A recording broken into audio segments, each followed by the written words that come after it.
Good afternoon. The textbooks you've read for this program, they're good. They have their diagrams, their DSM criteria, their case studies. I am not a case study. I am the living control group. I stand before you at 57 years old, a recent graduate of the most rigorous unaccredited university on earth, the University of Continuous Survival. My transcripts are written in hospital bracelets, court documents, and the silent screams of children I loved but could not save. My degrees? An associate's in abandonment, a bachelor's in betrayal, a master's in misdiagnosis, and my PhD is in post-hell living. They said, just walk, as if my bones weren't memories of hands that were meant to hold, but hit.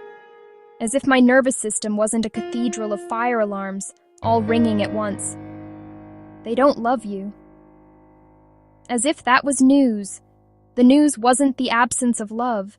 The news was discovering the source of it. The first and most important clinical decision I ever made was choosing my team, and I chose my daddy, my heavenly father. I fired every other unreliable source and hired the one who does not make mistakes. Even when, especially when, he gives you a job you never applied for. My job description was written in the behaviors of a 13-year-old boy. A boy whose chart reads like alphabet soup. ADHD, autism, delayed learning. A boy who is a walking testament to abandonment, mental and physical abuse. A boy who, in a just world, would be a statistic, a cautionary tale. But we do not live in a just world. We live in a world where grace intercepts justice. My laboratory was a home where every soul had been hurt. My methodology was this. What if we stopped treating the diagnoses and started building the person?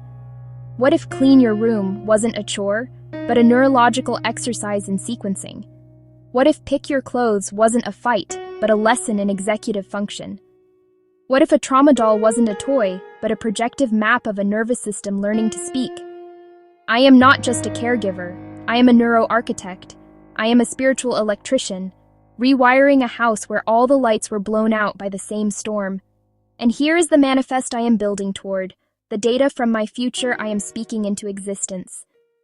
I see a home near the beach. The salt air helps heal the memories of suffocation. In this home, my grandson, computer boy, and my granddaughter, beautician girl, are not survivors in therapy. They are teenagers. They ride motorbikes to a high school where they are known for their laughter, not their trauma files. Their past is not a secret. It is simply not the headline of their story. My daughter, Chef Munchie, the one born from the wound, she talks to us. She is in the circle. The circle named Ewok, bus driver, she is a girl, conductor boy, cherry pop, and the baby of the bunch. We are a family, building day by day. We are proof of a formula, applied love, plus unwavering structure, plus divine grace, multiplied by time, equals a future the past could not imagine.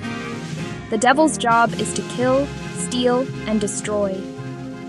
He did his job. He forced us apart. What he did not count on was that separation is not just a wound. Sometimes it is the necessary incision. The cut that lets the infection drain so true, healing can begin.